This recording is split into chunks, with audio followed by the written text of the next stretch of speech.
Bueno, habíamos quedado en aclimatación y adaptación, ¿sí?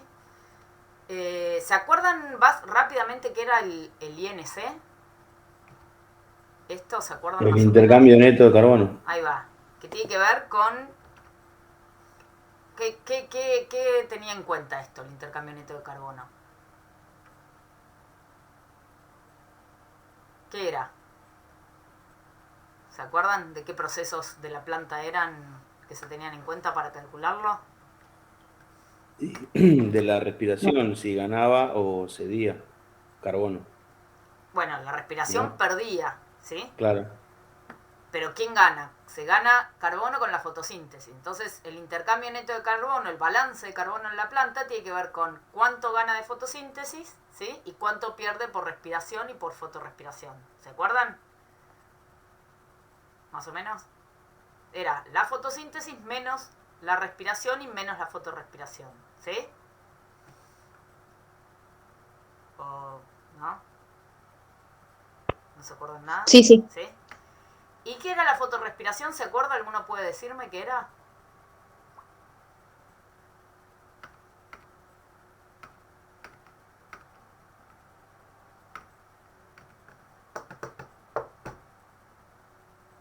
Así muy en general. ¿Qué era la fotorrespiración? ¿Qué es?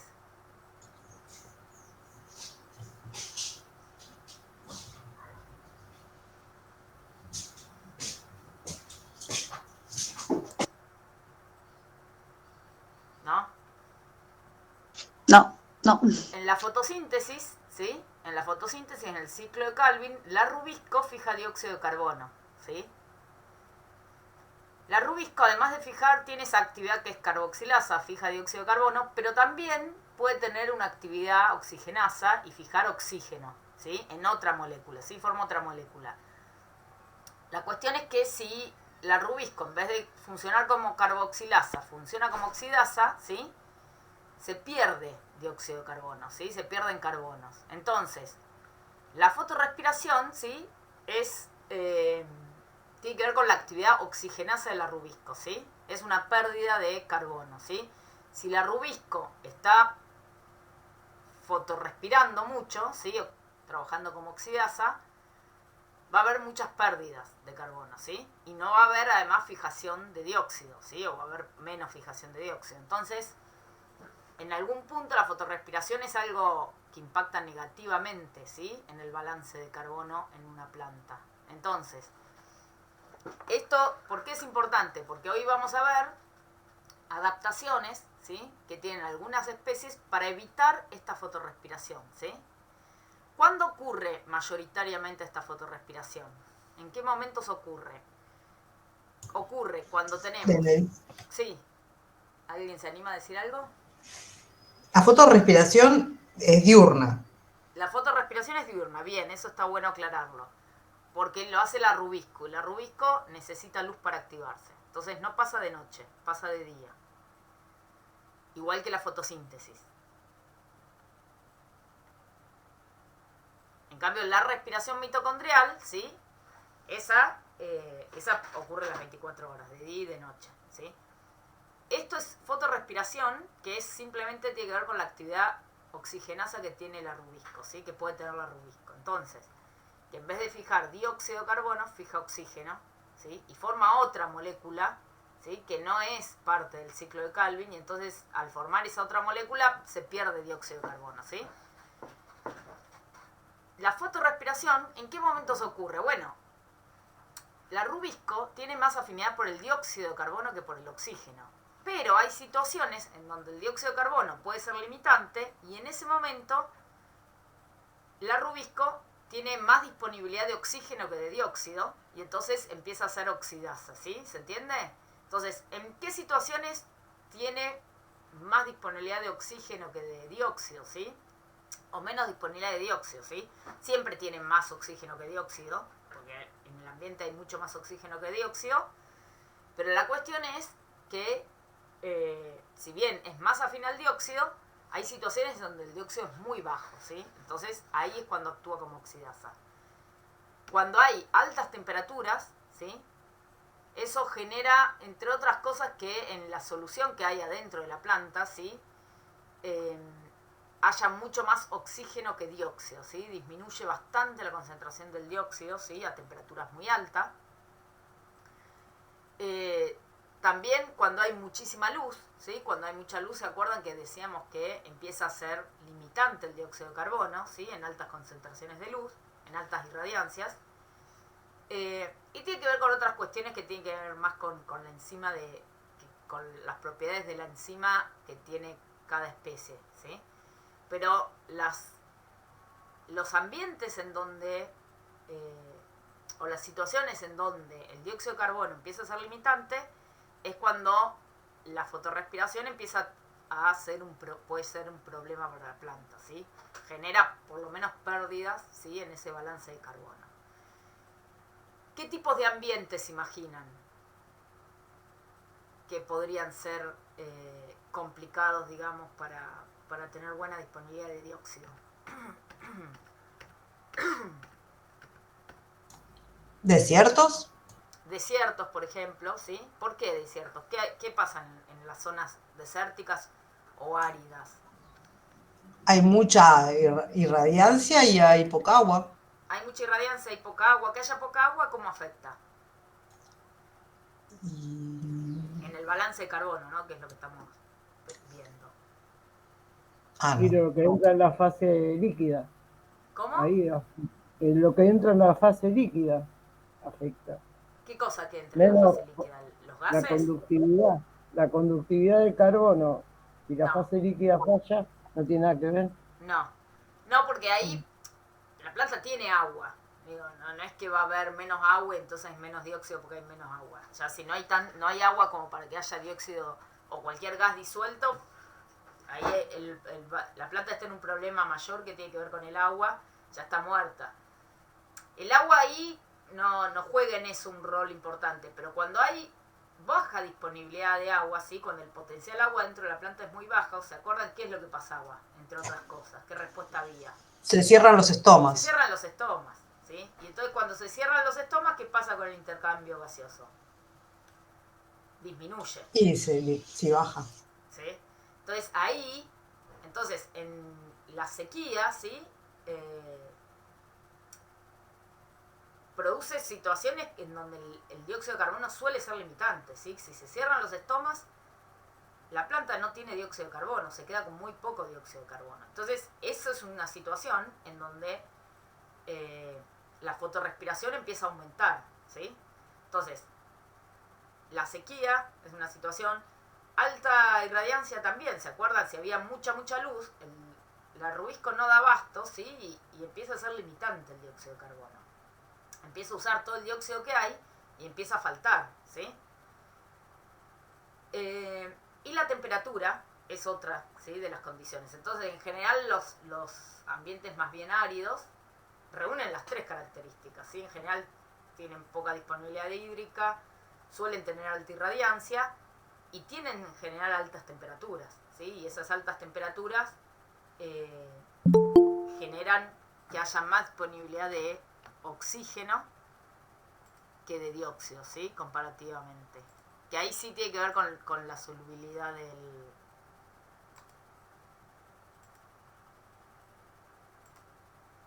con la solubilidad de los gases, ¿sí? Bueno. Existen, ¿sí? Ahora después vamos a volver a hablar qué es adaptación y qué es aclimatación, pero existen plantas, ¿sí? Que tienen adaptaciones que evitan, ¿sí? Que les permiten evitar esa fotorrespiración, ¿sí? Porque esa fotorrespiración es una pérdida para la planta, ¿sí? Es una pérdida de carbono. ¿De dónde se piensan que son originarias esas plantas en general? ¿De qué tipo de ambiente? Calurosos y con menos disponibilidad de agua. Ahí va, ¿sí? O sea, las plantas que adquirieron esa adaptación, ¿sí? En general vienen, ¿sí? De lugares áridos, ¿sí? ¿Por qué? Porque son los ambientes en donde las plantas C3, que las plantas C3 son como las normales, ¿sí? el 80 y pico % de las plantas terrestres son C3. Las plantas C3,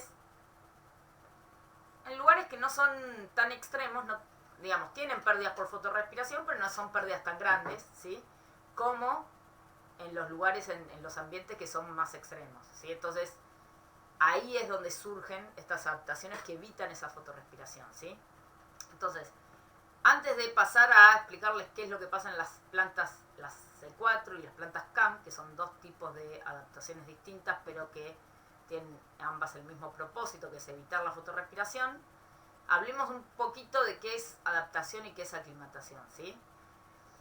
¿Algunos saben la diferencia entre adaptación y aclimatación? ¿Cuándo hablamos de aclimatación y cuándo hablamos de adaptación?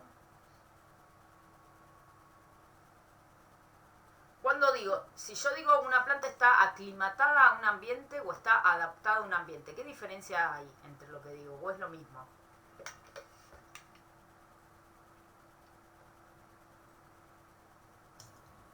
No, no es lo mismo.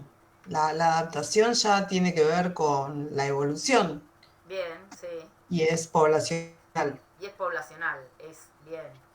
¿Y la aclimatación? En la vida de una planta.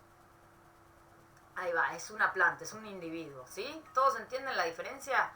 Cuando uno habla de adaptación, después vamos a ver algunas cuestiones de ejemplo, ¿sí? Porque a veces no es tan fácil. Pero siempre, primero pensemos en si es algo que es poblacional, ¿sí? Que tiene una especie o una población de un determinado lugar, ¿sí? Y entonces ese conjunto de características que puede tener una especie, ¿sí? O una población que están ajustadas a un cierto ambiente, ¿sí? Es lo que llamamos adaptación, ¿sí? Ahí una planta, uno puede decir que la planta está adaptada a ese lugar, pero porque pertenece a una población que está adaptada a ese lugar, ¿sí? Ahora, si yo a un individuo, ¿sí? De una población, pero agarro un individuo en particular y yo le cambio el ambiente, ¿sí? Y responde, ¿sí? A ese cambio, ¿sí? Ajusta, ¿sí? Sus características a ese cambio. Por ejemplo, yo tengo una planta que está creciendo debajo de una media sombra y la saco de esa media sombra y le aumento la irradiancia, ¿sí? Yo le estoy cambiando el ambiente lumínico, ¿sí? Bueno, si esa planta cambia la morfología para adaptarse, ¿sí? Para ajustarse a ese nuevo ambiente, ahí lo que digo que esa planta se está aclimatando, ¿sí? Se aclimata. ¿Por qué? Porque es el individuo, ¿sí? No es que está adquiriendo nuevos genes, ¿sí? La adaptación en algún punto tiene que ver con una cuestión genética, ¿sí? Son características que ya están en la genética de la planta, ¿sí? Que se pueda o no aclimatar también depende de la genética de la planta, ¿no? Pero que ocurra esa aclimatación depende de que si al individuo le ocurre o no un cambio en el ambiente, ¿se entiende? Entonces, siempre que pensemos de una planta, o puede ser un conjunto de plantas, en donde se cambia el ambiente y ese conjunto de plantas cambia algo, ¿sí? Para ajustarse a ese nuevo ambiente, estamos hablando de algo que le ocurre, que es un proceso de aclimatación, ¿sí? Se aclimató a ese nuevo cambio, ¿sí? Otra cosa muy distinta es tener una población que está adaptada a un ambiente, ¿se entiende? Ahora yo les digo que hay especies que evitan, ¿sí? Esa fotorrespiración. ¿Eso es una adaptación o es una aclimatación? Es una adaptación. Ahí va, es una adaptación, ¿sí? ¿Por qué? Porque son las especies, ¿sí? Que hace miles de años, ¿sí? Adquirieron esa adaptación que les permite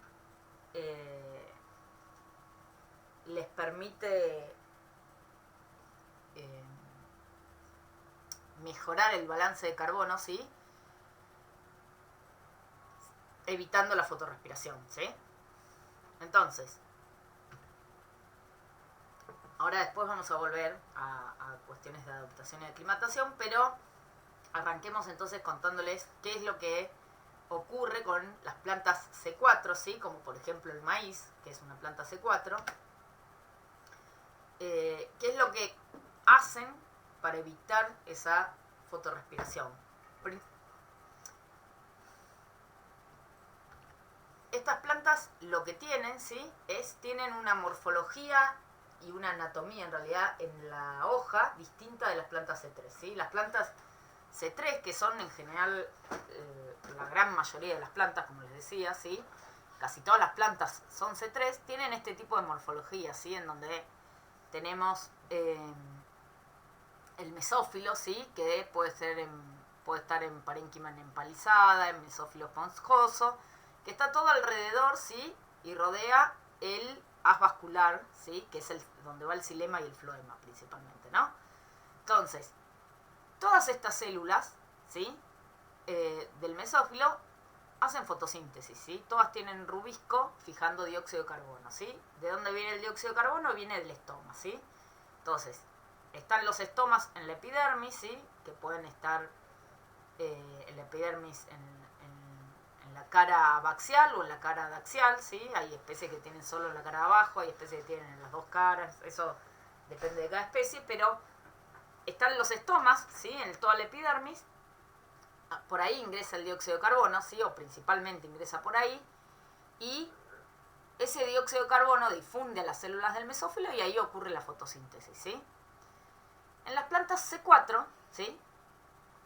Tienen una disposición distinta, ¿sí? Tienen un grupo de células que son las células de la vaina, ¿sí? Que rodean, fíjense, rodean al haz vascular, ¿sí? Es en esas células de la vaina en donde ocurre la fotosíntesis, ¿sí? Y en el resto de las células, ¿sí? En lo que serían las células del mesófilo, ¿sí? Ahí lo que ocurre es una primer fijación del dióxido de carbono por una enzima distinta, ¿sí? Que es la PEP carboxilasa. Entonces, esto es como un esquemita de lo de recién. En las células del mesófilo, ¿sí? Mientras que acá en las células del mesófilo, en las plantas en 3, está ocurriendo la fotosíntesis, acá en las células del mesófilo no ocurre la fotosíntesis. Lo que ocurre es que el dióxido de carbono que viene de los estomas es fijado por una enzima que se llama PEP carboxilasa, ¿sí? La PEP carboxilasa fija ese dióxido de carbono y lo fija en un compuesto que termina formando, ¿sí? en fosfonol piruvato, ¿sí? Que es el PEP, y forma un compuesto de 4 carbonos, ¿sí? Por eso se llama C4, porque forma un compuesto de 4 carbonos. Ese compuesto de 4 carbonos, ¿sí? Viaja hacia las células de la vaina, ¿sí? Que son estas que les digo yo, que rodean al haz vascular, ¿sí? Rodean al xilema y al floema. Y entonces, este compuesto que ahora tiene 4 carbonos, se descarboxila, vuelve a formarse el compuesto de 3 carbonos, ¿sí? Que va de vuelta al mesófilo, ¿sí? Entonces esto es como un pequeño ciclo en donde el compuesto de 3 carbonos, la PEP carboxilasa, le pone un dióxido, se forma de 4 carbonos, viaja hacia la vaina, ahí se descarboxila y de vuelta vuelve al mesófilo, ¿sí? ¿Qué permite este pequeño ciclo? Lo que permite este ciclo es que en las células de la vaina se empieza a acumular un montón de dióxido. ¿Por qué se acumula un montón de dióxido? Bueno, porque todas las otras células, ¿sí? Están fijando el dióxido, ¿sí? En ese compuesto de 4 carbonos, y ese compuesto va a viajar todo, viaja hasta estas células de la vaina, ¿sí? Y acá se descarboxila. Entonces, en estas células de la vaina es donde está la enzima rubisco y donde ocurre el ciclo de Calvin, ¿sí? Entonces, el ciclo de Calvin, ¿sí? Ocurre principalmente en las células de la vaina que están llenas o con altas concentraciones de dióxido de carbono, ¿sí? Entonces, esta enzima rubisco no tiene actividad oxigenasa, no porque no pueda tenerla, sí puede. Si uno la saca la enzima tiene la capacidad de ser oxigenasa, pero lo que logran estas plantas es que la rubisco siempre esté llena o en un ambiente enriquecido en dióxido de carbono. ¿Se entiende cuál es el chiste de lo que hacen estas plantas? tienen una morfología distinta, ¿sí? Que les permite acumular el dióxido de carbono, ¿sí? En donde está el ciclo de Calvin.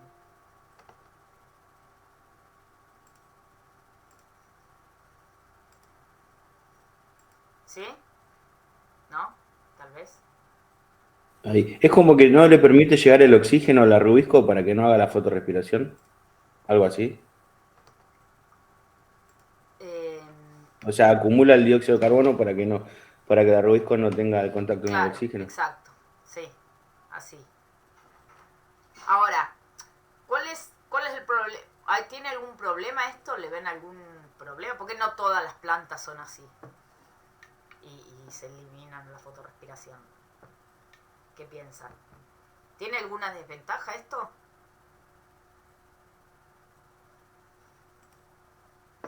Hay mucho gasto de Tener un gasto energía. de Ahí energía. está, fíjense acá, ¿sí? Para hacer este ciclo se gasta energía, ¿sí?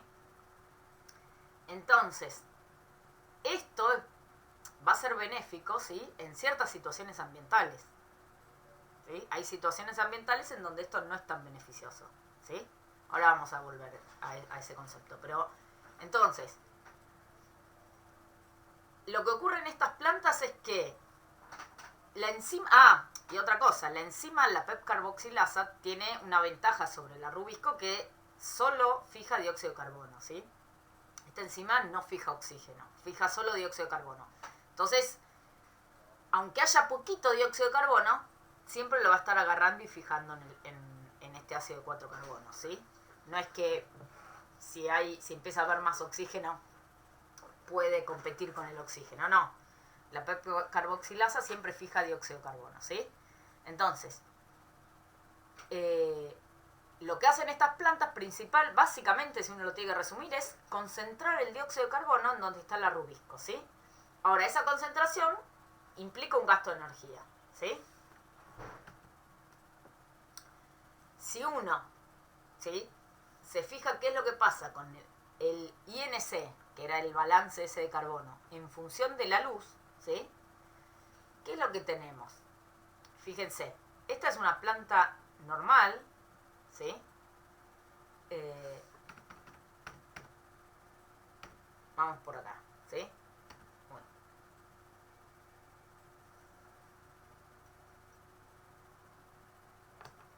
Estas cosas que están acá. Bueno, no importa. Perdón, Vamos a sacarle todas estas rayas.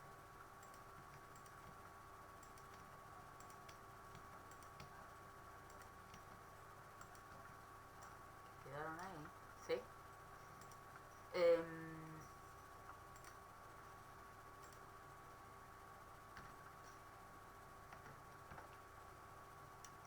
Este era el gráfico de intercambio neto de carbono, ¿sí? Vamos a repasar de qué se trataba. Cuando no hay luz, ¿qué es lo que pasaba? ¿Qué pasa con la fotosíntesis? ¿No hay? No hay fotosíntesis. Bien. ¿Qué pasa con la respiración? Si Hay. respira igual. Respira. Respira igual. ¿Qué pasa con la fotorrespiración? No, no hay. No hay tampoco. Bien. Entonces, cuando no hay luz, ¿sí? No tenemos ni fotosíntesis ni fotorrespiración, pero sí tenemos respiración. Y la respiración es negativa, ¿no? Entonces, el intercambio neto de carbono va a ser negativo, ¿sí? A la noche, las plantas tienen un intercambio neto de carbono negativo. ¿Por qué? Porque están respirando y no están haciendo fotosíntesis, ¿sí? Entonces, no están fijando dióxido, pero sí están liberando el dióxido de carbono por respiración. Entonces, las plantas tienen una tasa de respiración negativa cuando es en oscuridad, ¿sí? Cuando están en oscuridad, cuando no hay luz. ¿Qué pasa cuando uno va aumentando la luz? Cuando uno empieza a aumentar la luz, ¿qué empieza a aumentar? La fijación de dióxido de La carbono. fijación, ¿sí? Empieza a aparecer la fotosíntesis, ¿sí? Cuando empezamos a tener luz, las plantas empiezan a hacer fotosíntesis. Y entonces, eso me va a hacer que vaya aumentando el intercambio neto de carbono, ¿sí? Yo siempre voy a tener una respiración que le resta, Pero va a ir aumentando porque cada vez voy teniendo, a medida que voy teniendo más luz, voy teniendo más fotosíntesis, ¿sí? Y eso, ¿se acuerdan que llegaba a un momento en donde se saturaba? ¿Se acuerdan?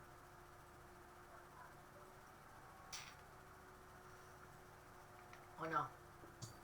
Más o menos. Más o menos. No me acuerdo.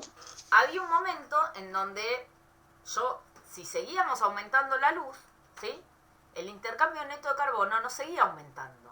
¿Por qué? Porque la fotosíntesis se limitaba.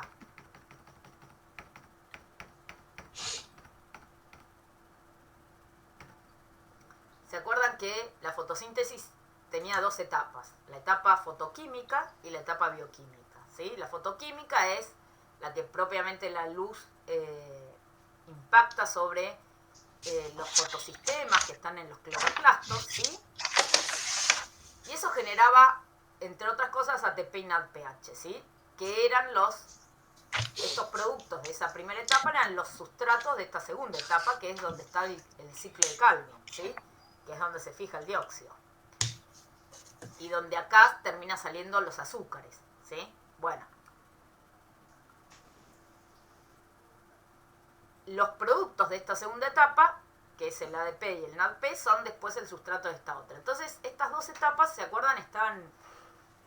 Son interdependientes, ¿sí? Son dependientes entre sí, ¿sí? Una no puede ir más rápido que la otra, ¿sí? ¿Por qué? Pues empieza a consumir, ¿sí? Si está yendo, hay mucha luz y empieza a consumirse mucho esto, a producirse mucho esto, ¿qué empieza a ocurrir? Empieza a ocurrir que esta va más lento, ¿sí? Entonces, cuando hay mucha luz, el dióxido de carbono, ¿sí? Hay un momento en donde yo voy aumentando la luz y esto va aumentando, y esto va aumentando todo, ¿sí? Va aumentando la fotosíntesis. Pero hay un momento en donde seguir aumentando la luz no me genera más fotosíntesis. ¿Por qué? Porque el dióxido de carbono empieza a ser limitante, ¿sí? ¿Se acuerdan de eso? ¿De esa idea? ¿Sí, no? Sí, más o menos. ¿Más o menos? Entonces, hay un momento en que, por más que tenga mucha luz, el dióxido de carbono empieza a ser limitante, ¿sí? Si yo a esta curva, ahí está. Si yo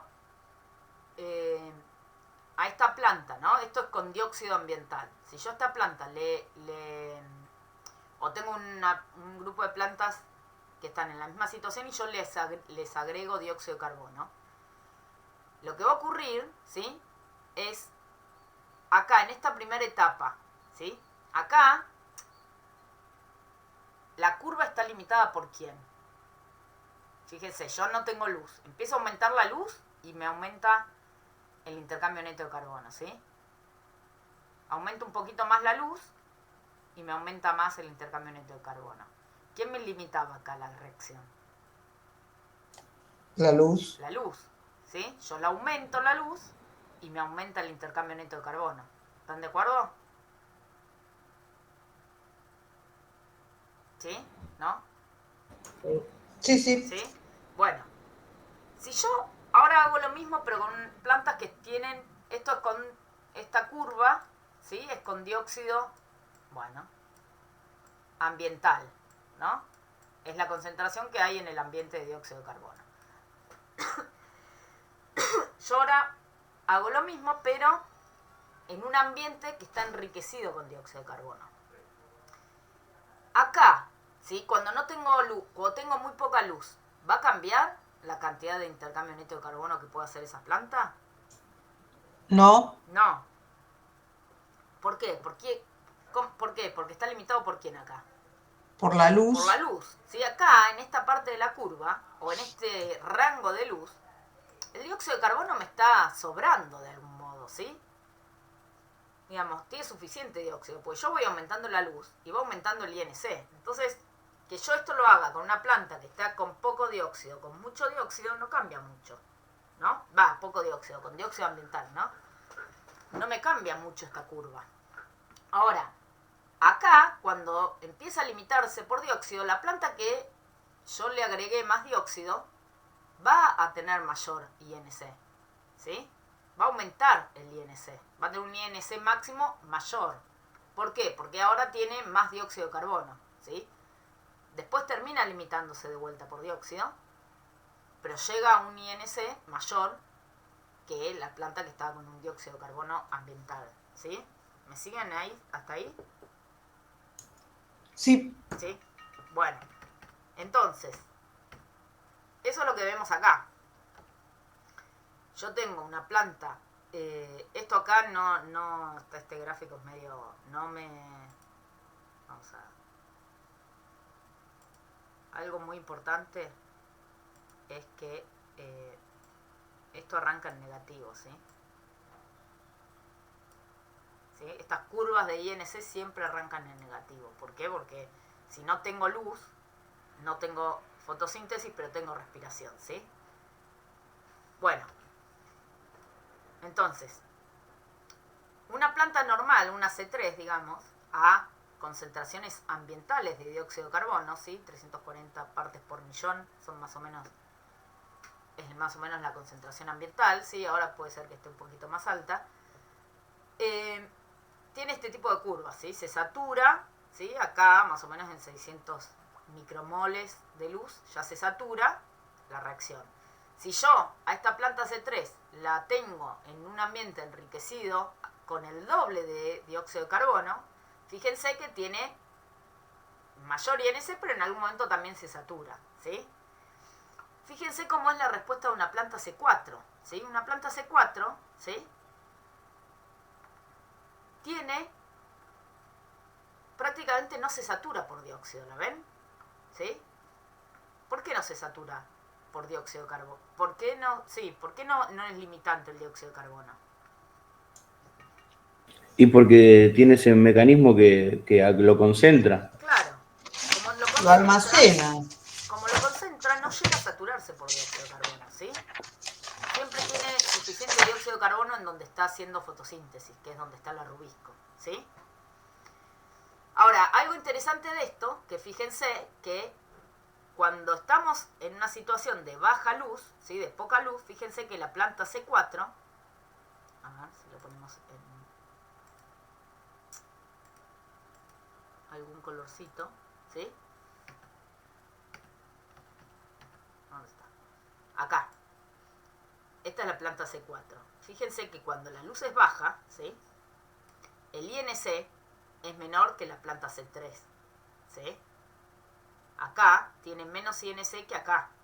¿Están todos de acuerdo con esto? ¿Y eso por qué es? ¿Por qué acá el balance es más es peor que acá? Acá la planta ya, si lo comparo con esta normal, digamos, con condiciones ambientales, a partir de acá ya la planta C4 tiene más INC que esta, que la C3. Pero acá el INC es menor. ¿Están todos de acuerdo con que es menor? Sí, Fíjense. Acá en 200 micromoles de luz yo tengo este INC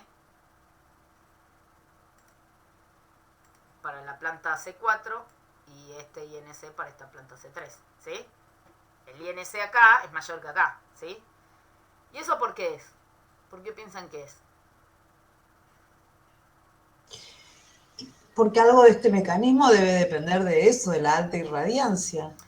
Claro, porque este mecanismo gasta energía, gasta ATP, ¿sí? Entonces, gastar ATP en algún punto es gastar carbono, ¿no? Entonces, porque el ATP viene de la respiración, ¿sí? Entonces, las plantas C4 tienen un gasto extra de energía. Y entonces, es conveniente, ¿sí? Cuando la luz, ¿sí? Cuando la irradiancia es alta, ¿sí? Si la irradiancia es muy baja, estar concentrando dióxido de carbono cuando le está sobrando porque no hay suficiente luz, no es algo benéfico, ¿sí? Entonces, las plantas C4, ¿sí? Están adaptadas a alta irradiancia, ¿sí? Le ganan o tienen mayor INC que una planta C3 cuando la irradiancia es alta, ¿sí? Cuando la irradiancia es baja, tienen pérdida, ¿sí? Tienen menos INC. ¿Por qué? Porque tienen ese gasto de energía, ¿sí? ¿Se entiende? Sí, No, no sí. se los voy, no les quiero confundir, ¿sí? Entonces,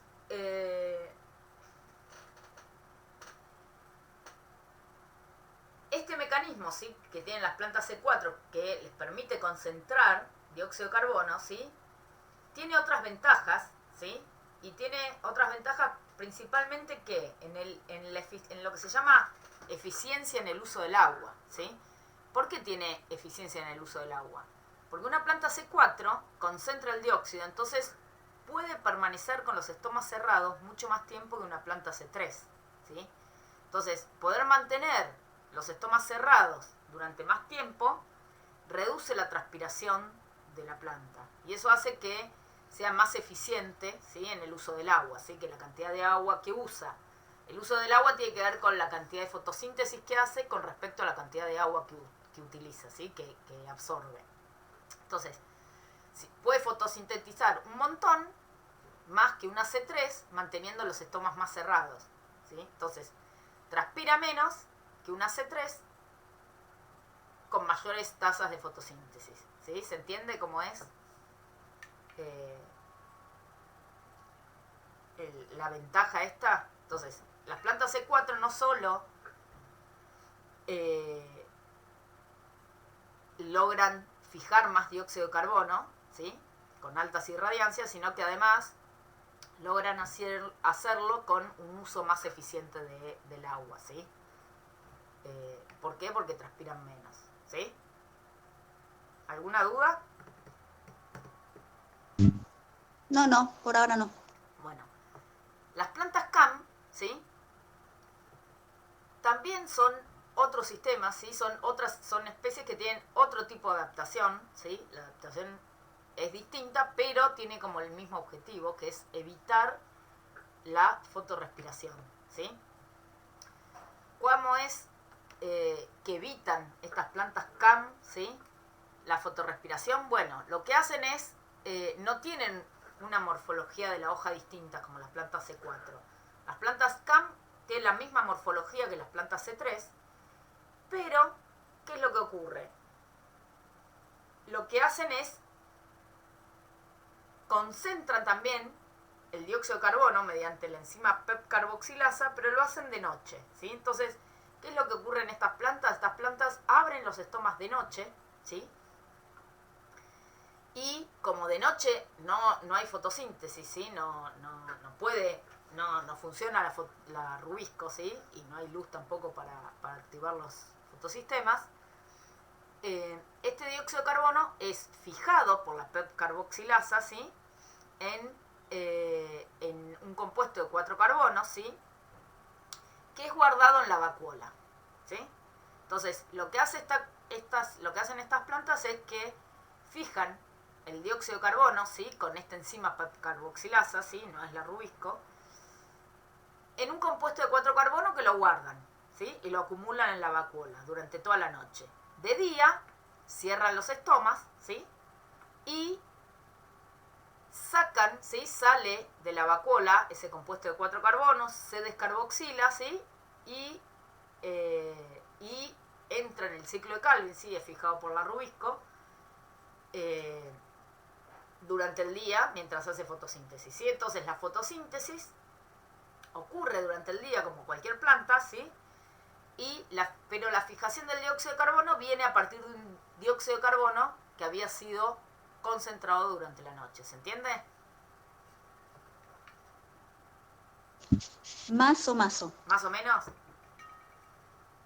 Lo que hacen estas plantas es, de noche abren los estomas, ¿sí?, ahí ingresa el dióxido de carbono y los fijan en un compuesto de 4 carbonos que lo guardan en la vacuola, ¿sí? Entonces van acumulando el dióxido de carbono en la vacuola, ¿sí? No lo acumulan como dióxido de carbono, sino que lo acumulan dentro de un compuesto de 4 carbonos. Y de día cierran los estomas. Pero no importa que estén los estomas cerrados, porque de día ese compuesto sale de la vacuola, se descarboxila, ¿sí?, en los cloroplastos, y ahí entra en el ciclo de Calvin, ¿sí?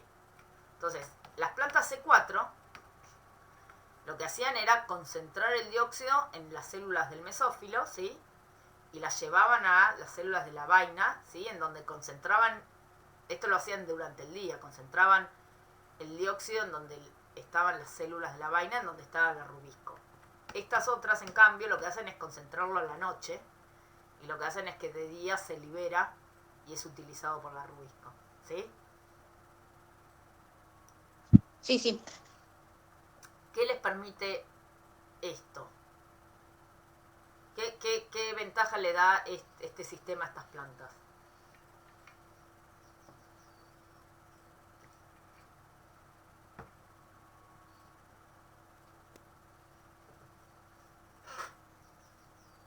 ¿Qué adaptación es esta? O sea, ¿le da alguna ventaja a las plantas tener esta adaptación, a las plantas CAM? Y sí, no transpiran. Claro, no transpiran, cierran los estomas de noche. Las plantas CAM, ¿sí? En general son las cactus, crasuláceas, son plantas de desierto, en donde de noche, en donde la transpiración puede ser un problema muy serio, ¿sí? Entonces, fíjense que estas plantas abren los estomas de noche, ¿sí? No es que no transpiran, algo van a transpirar, pero por supuesto que transpiran mucho menos de noche que de día, ¿sí?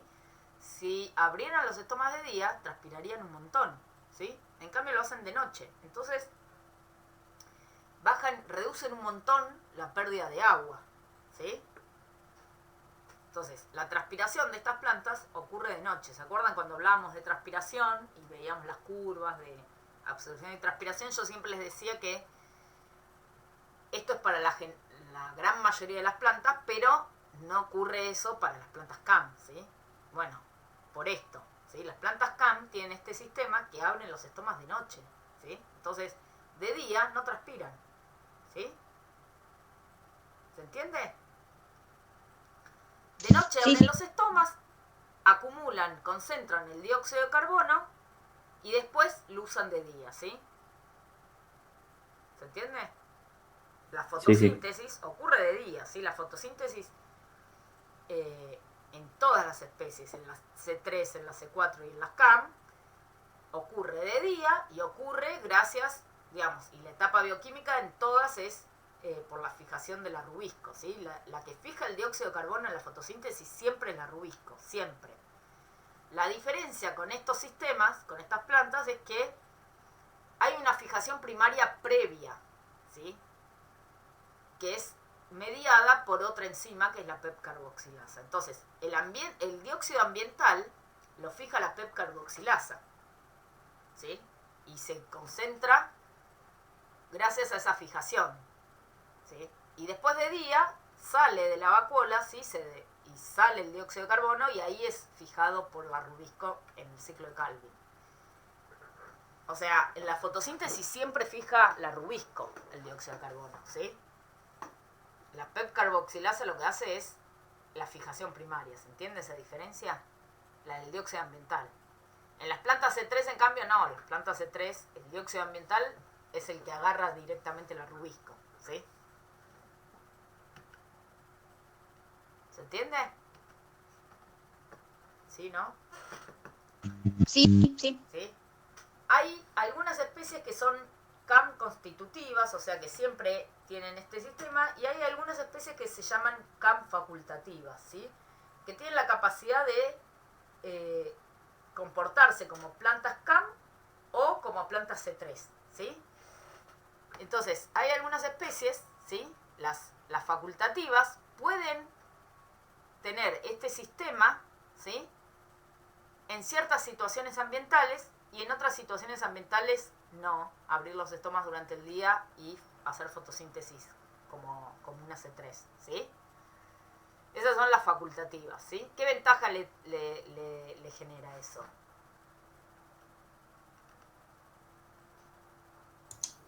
Y que cuando no necesitan, digamos, evitar tanto la transpiración, tampoco gastan tanta Ahí energía va. en concentrar dióxido de carbono. Ahí va. Esto genera gasto de energía, esta concentración, ¿sí?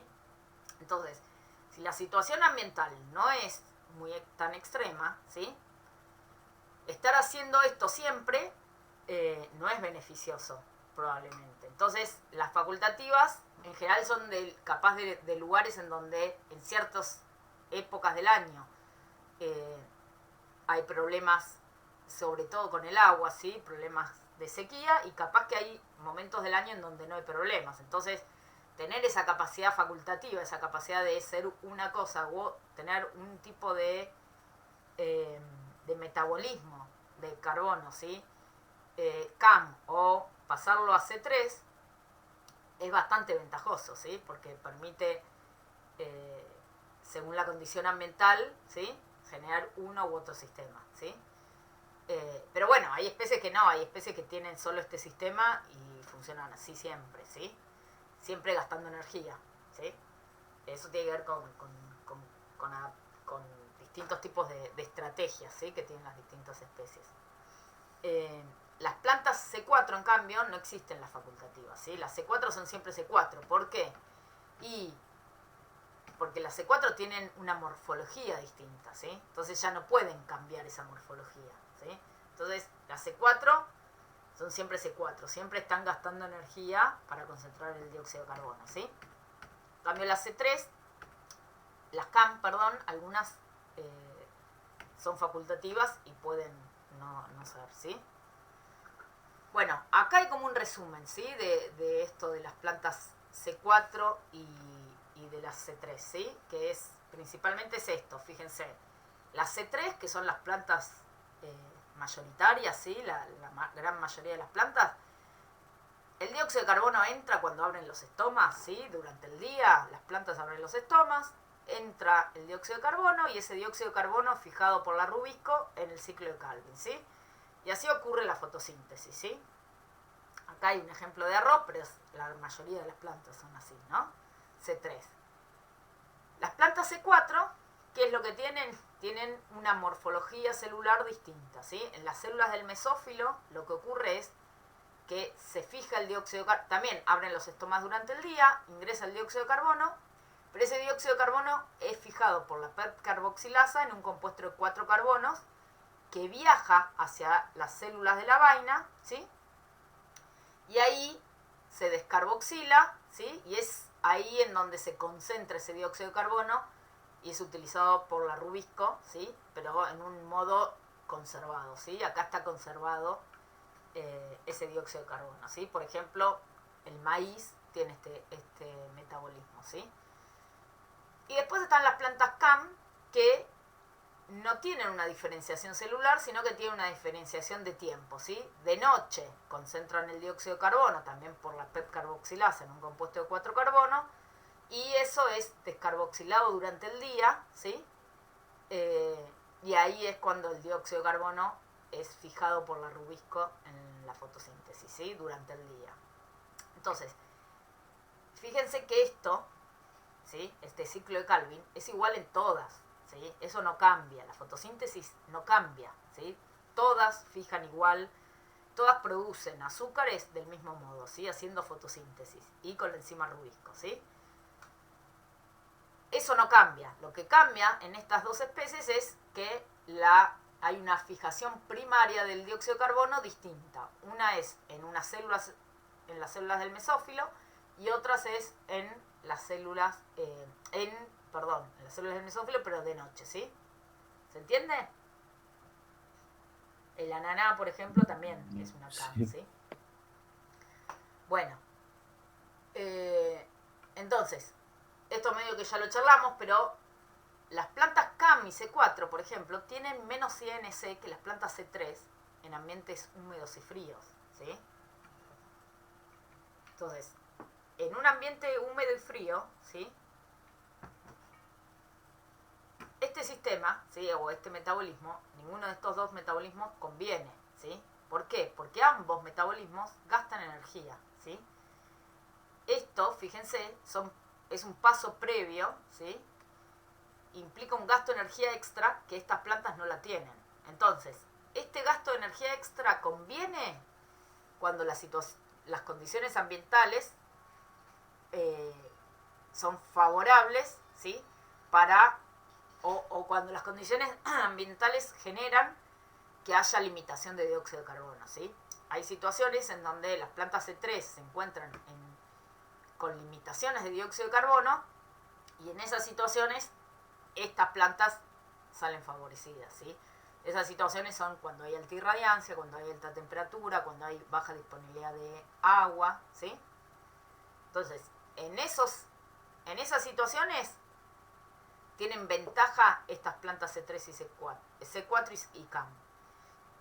En otros ambientes, ¿sí? En un ambiente frío y húmedo, la ventaja la tienen las plantas C3, ¿sí? Las que tienen más INC van a ser unas plantas C3, ¿sí?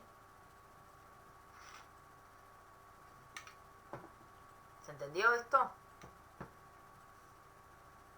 Sí, sí. Bueno, estas características, ¿sí? Tienen que ver con adaptaciones, ¿sí? Son plantas que están adaptadas a estos ambientes, ¿sí? Como decíamos hoy, hay cosas que tienen que ver con adaptaciones y hay cosas que tienen que ver con aclimatación, ¿sí? Y entonces, uno puede tener, por ejemplo, plantas que son plantas de sol o plantas de sombra, ¿sí? Y entonces ahí uno puede estar hablando de que tenemos plantas que tienen adaptaciones de sol, ¿sí? O adaptaciones de sombra, ¿sí? Sol y sombra me refiero a alta irradiancia y baja irradiancia, ¿sí? Pero también podemos tener plantas que se aclimaten, ¿sí? A alta irradiancia o a baja irradiancia, ¿sí? Vamos a arrancar con cuestiones que tienen que ver con la adaptación, ¿sí? Lo que llamamos en general plantas de sol, ¿sí? Suelen tener, ¿sí? Hojas más pequeñas, ¿sí? Más gruesitas, ¿sí? ¿Por qué son más gruesas las hojas de sol que las hojas de sombra, por ejemplo? Más gruesas me refiero a que son más gruesas, cuando uno las toca son más gruesas, pero eso significa que adentro tiene un montón de células, ¿sí? Tenemos muchas más células en una hoja gruesa que en una hoja finita, ¿sí? Que tenemos poquitas células. ¿Por qué piensan que ocurre eso?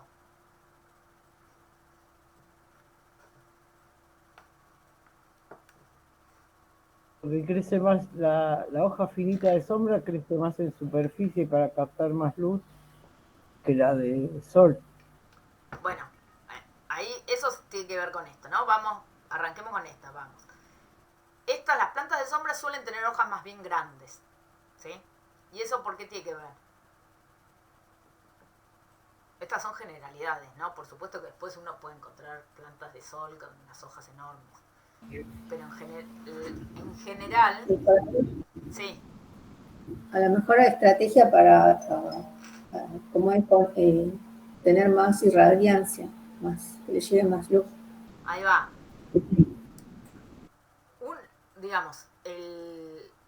Uno de los mayores problemas que tenemos a la sombra, ¿sí? Es que tenemos poca luz, ¿sí? Y cuando tenemos poca luz, ¿sí? Nos encontramos en esta situación, ¿sí? En donde el INC está limitado por la luz, ¿sí? Acá, ¿sí? Está limitado por luz. Entonces, si uno tiene muy poca luz, ¿sí? Si estamos por debajo del punto de compensación lumínica, bueno, las plantas se pueden morir, ¿sí? Entonces, de algún modo las plantas a la sombra sí están adaptadas a estar en muy bajas irradiancias, pero algo que tienen es que lo que suelen tener es hojas más grandes para poder juntar la mayor cantidad de luz, ¿sí? La cantidad de estomas en general es chica, ¿sí? ¿Por qué? Porque lo que limita ahí en las plantas de sombra es la luz, no el dióxido de carbono, ¿sí? Entonces no necesita un montón de estomas, ¿sí? O sea, va a tener un montón de estomas porque la hoja es grande, pero por centímetro cuadrado de hoja son pocos los estomas comparado con la planta de sol. La planta de sol, en cambio, con hojas chicas ya tiene un montón de luz, ¿sí? Y entonces, en general, tienen hojas chicas con mucha densidad de estomas. ¿Por qué? Porque lo que necesita...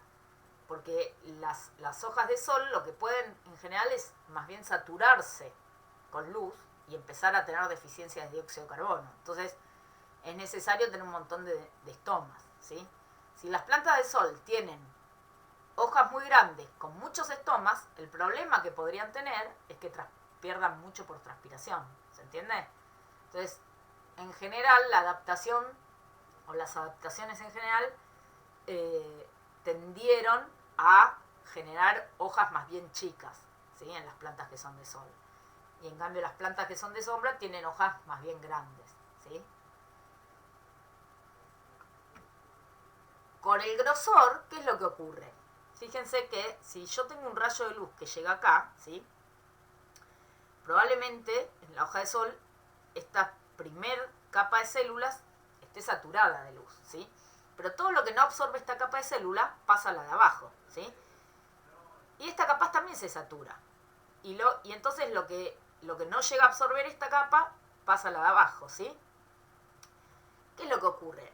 Probablemente, ¿sí?, haya luz suficiente para irradiar todas estas capas de células, ¿sí? Entonces, todas estas células del mesófilo pueden hacer fotosíntesis con un buen nivel, ¿sí? Poder tener un INC alto porque les llega suficiente luz. En cambio, si una planta, ¿sí?, que tiene una hoja muy gruesa, la ponemos en la sombra, ¿qué va a pasar en la sombra? En la sombra, capaz, la primera capa de células tiene suficiente luz para hacer INC, para que el INC sea positivo. Pero las primeras capas ya absorberían casi toda la luz y no le queda suficiente luz a las capas de abajo, ¿sí? Y entonces, ¿qué pasa en esa situación?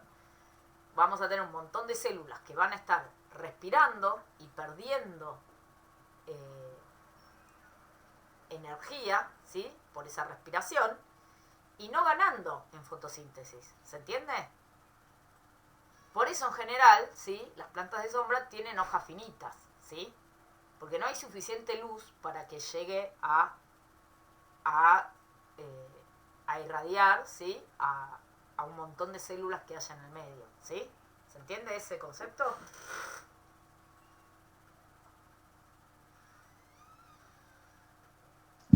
Sí, sí. Sí. Bueno, Bueno, después hay cuestiones también de cloroplastos, ¿sí? Acá en general hay poquitos tilacoides apilados, acá hay muchos más tilacoides, ¿sí?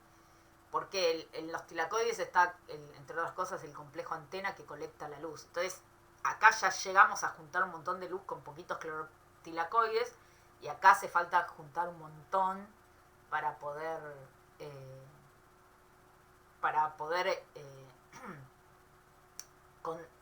conducir la energía al centro de reacción y que el centro de reacción produzca la fotólisis del agua y saque el electrón, ¿sí? ¿Se acuerdan toda esa parte? Bueno, acá necesitamos colectar mucho más energía que acá. Entonces, en general, acá hay pocos tilacoides y acá hay más tilacoides. Pero en general, ¿sí?, estas son las adaptaciones que uno suele encontrar en las plantas de sol y en las plantas de sombra. Ahora, ¿qué pasa cuando uno está, por ejemplo, con una planta de sol, ¿sí? Y yo, por ejemplo, puedo hacer esquejes, ¿sí? Esquejes de una planta, y entonces voy a tener clones de esa planta, ¿sí?, idénticos genéticamente, pero yo ahora dejo algunos cultivándose al sol y otros los cultivo a la sombra, ¿sí? Lo que le empieza a pasar a esa planta es que las hojas nuevas que va a sacar, las plantas que están cultivadas a la sombra, van a empezar a ser así, finitas, ¿sí? Las plantas de sol tienen, ¿sí?, van a tener hojas gruesas, y el grupo de plantas que yo dejo al sol van a tener hojas gruesas, y el grupo de plantas que pasé a la sombra, ¿sí?, empiezan a tener hojas finitas, ¿sí? Entonces, este cambio, ¿a qué se debe? ¿A un cambio de adaptación o de aclimatación? Aclimatación. Esto es aclimatación, ¿sí? Yo tengo una planta que es de sol, ¿sí? De sol porque está adaptada al sol, pero si yo la cultivo a la sombra, después de un par de semanas, lo que empiezo a ver es que las hojas que empieza a sacar nuevas empiezan a ser más finitas, ¿sí? Eso es Por la adaptación. No, porque se está aclimatando ese nuevo ambiente. Yo estoy de acuerdo que tiene la capacidad, la plasticidad de hacerlo, ¿sí? Ahora iba a ir a ese tema.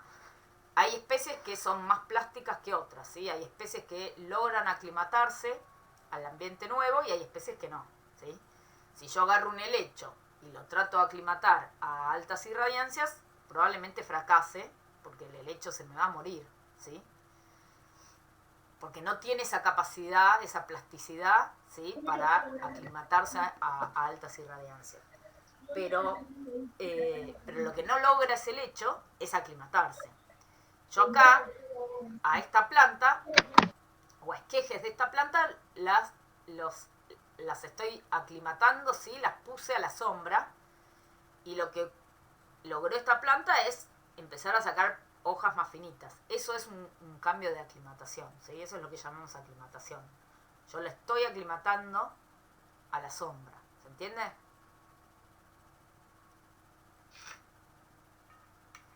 Sí, ¿Sí? Que tenga la capacidad de aclimatarse, eso sí tiene que ver con cuestiones adaptativas, ¿sí? Pero que se aclimate o no se aclimate tiene que ver con el individuo. Si el individuo cambia la morfología al nuevo ambiente, se está aclimatando, eso es lo que decimos, ¿sí? No es que se está adaptando, se está aclimatando, ¿sí?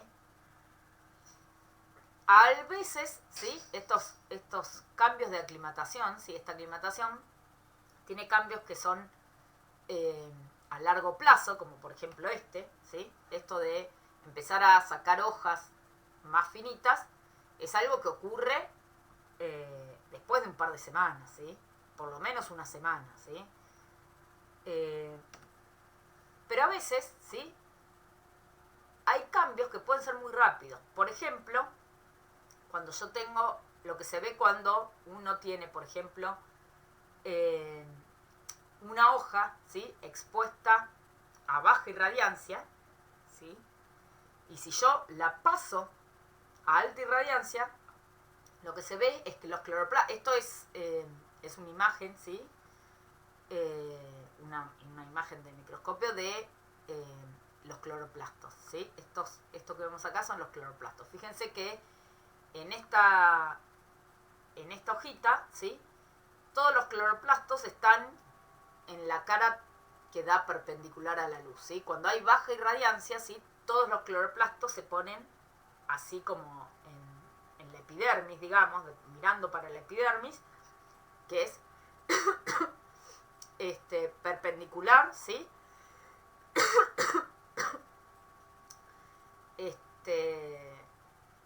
A la luz, ¿sí? Quedan perpendicular a la luz. Cuando esta hoja la paso a alta irradiancia o le subo la luz, lo que se ve es que rápidamente los cloroplastos se mueven al costadito, ¿sí? Esto es un cambio rápido, ¿sí? Este cambio puede ocurrir en cuestión de minutos, ¿sí? Uno lo ve en un microscopio, ¿sí? Yo estoy mirando esto en el microscopio y en el mismo microscopio le subo la luz y lo que veo es que pasa esto, ¿sí? Que los cloroplastos se van así para el costado, ¿sí? Entonces, esto es un ajuste, ¿sí? O una aclimatación rápida, ¿sí? Y esto pasa todo el tiempo en las plantas. Por ejemplo, un día como hoy, ¿no? Que está nublado, probablemente las hojas de las plantas estén con los cloroplastos así, bien perpendicular, tratando de agarrar toda la luz que puedan, ¿sí? Ahora, si de golpe se despeja y sale la luz, se van a poner así, ¿sí? ¿Esto qué permite? Esto lo que permite, fíjense, pensemos que los cloroplastos que estamos viendo son los que están en estas células, ¿no? Yo tengo los cloroplastos, si tengo poca luz, tengo los cloroplastos acá arriba, y cuando viene mucha luz, los pone acá al costado. Entonces, ponerlos al costado, ¿qué hace? Que estos cloroplastos igual van a estar resaturados de luz cuando hay mucha luz, pero permite que pase la luz hacia las capas de abajo, ¿se entiende? Entonces, las primeras capas ponen los cloroplastos así, porque va a haber luz suficiente para saturarse de luz, ¿sí? Para hacer fotosíntesis, y permite eso que la luz penetre adentro de la hoja. Cuando en cambio hay poca luz, bueno, lo ponen así, ¿sí? Para tratar de captar la mayor luz posible, ¿sí? En estos cloroplastos, ¿se entiende?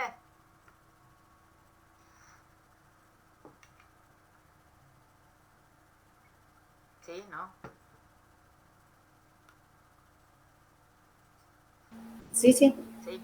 Esto es una respuesta, por ejemplo, que ocurre gracias a los fotorreceptores, ¿sí? A las fototropinas. ¿Se acuerdan que las fototropinas las habíamos visto que eran las que percibían la luz y abrían los estomas? Bueno, también entre otras respuestas que generan son estas, ¿sí? Que generan este movimiento de los cloroplastos, ¿sí? Bueno.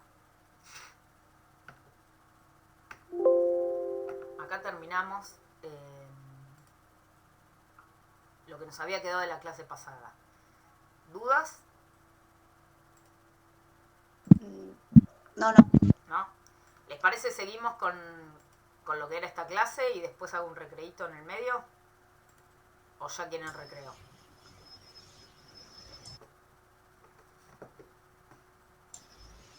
No, como a usted le parece. ¿Cómo vienen ustedes? Bien. ¿Bien? ¿Seguimos un poquito más? ¿Les parece? Hablamos un poco del transporte de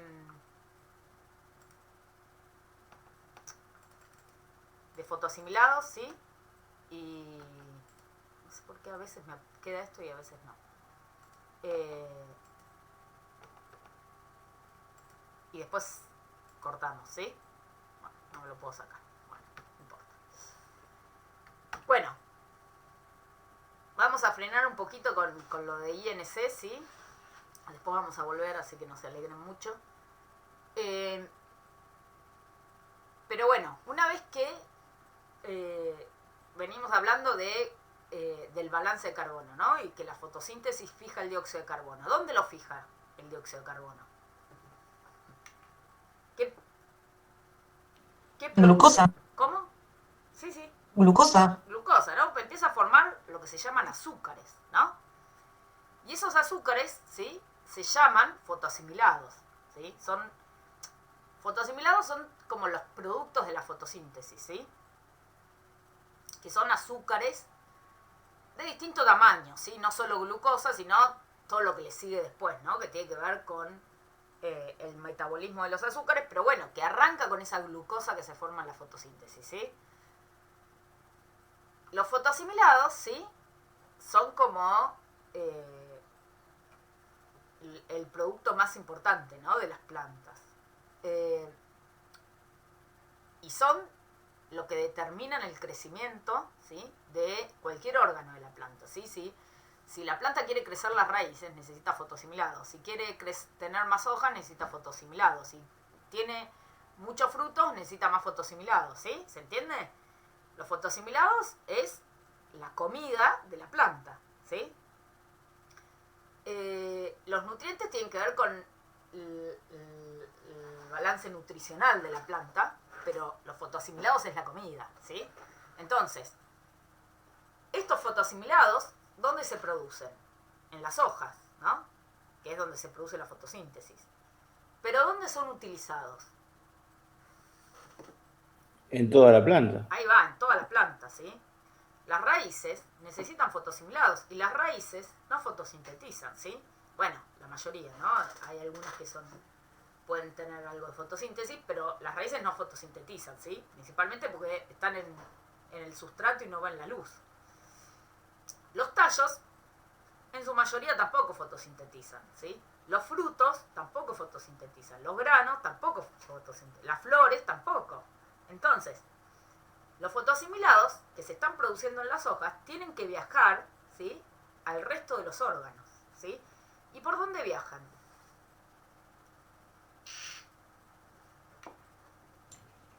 Floema. Ahí va, por el floema, ¿sí? El floema es por donde se mueven todos los fotoasimilados, ¿sí? Por el floema también se removilizan los nutrientes, pero ¿se acuerdan que los nutrientes podían llegar a un órgano por xilema o por floema? ¿Se acuerdan?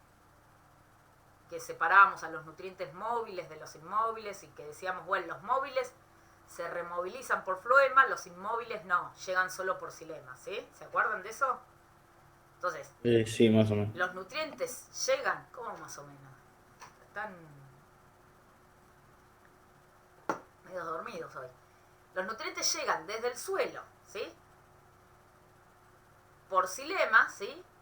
Pero después podían llegar a un órgano también por removilización, ¿sí? Una hoja adulta se removilizaba los nutrientes y lo mandaba a una hoja joven, por ejemplo.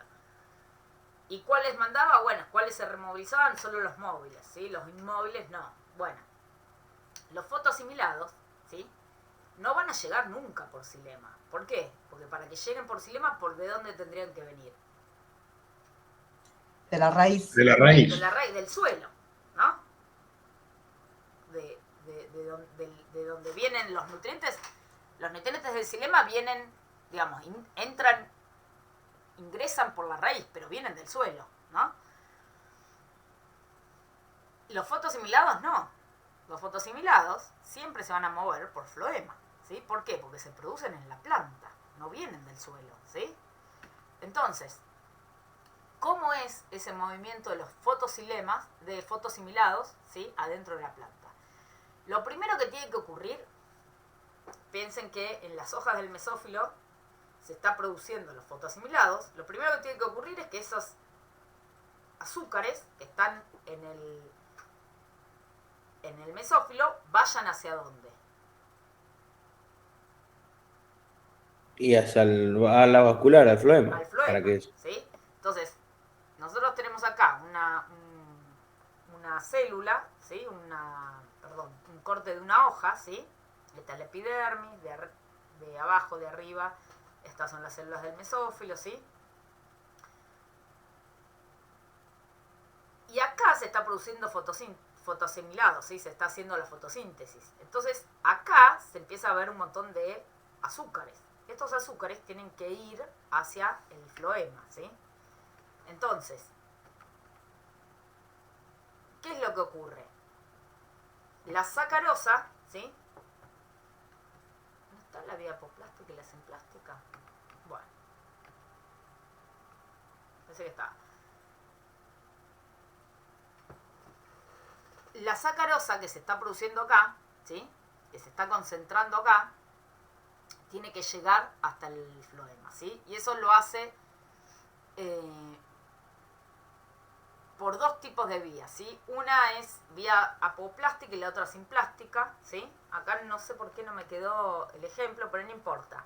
Independientemente de cuál es la vía, siempre en algún punto gasta energía. ¿Por qué gasta energía? Porque el floema, ¿sí? Piensen que yo acá empiezo a tener un montón de células que empiezan a producir azúcar y lo van llevando todo al xilema. ¿Cómo está el xilema de azúcar? En esta hoja que está produciendo un montón de azúcar. El xilema se empieza a llenar de azúcar. ¿Están todos de acuerdo? El floema, perdón. Sí. Entonces, acá la concentración de azúcares es muy grande. Entonces, para poder acumular esos azúcares, tiene que gastar energía, ¿sí? Hay transportadores, ¿sí? Que con gasto de energía acumulan esos azúcares, ¿sí? O hay otros sistemas, pero no importa. La cuestión es que siempre es con gasto de energía. Entonces, ¿qué es lo que ocurre en el floema? Lo que ocurre en el floema es que este es como un grafiquito, ¿sí? Esto viene a ser el xilema, esto es el floema, y acá tenemos la célula fuente, ¿sí? ¿Cuál es la célula fuente? Fíjense, acá tenemos una célula fuente y acá es una célula destino. ¿Cuál sería la célula fuente? ¿De qué lugar son? La del Las mesófilo. hojas. Ahí va, las de células del mesófilo, las hojas, ¿sí? Filo, Entonces, el estas son las que mesófilo. producen... ¿Cómo? ¿Ahí me dijo algo?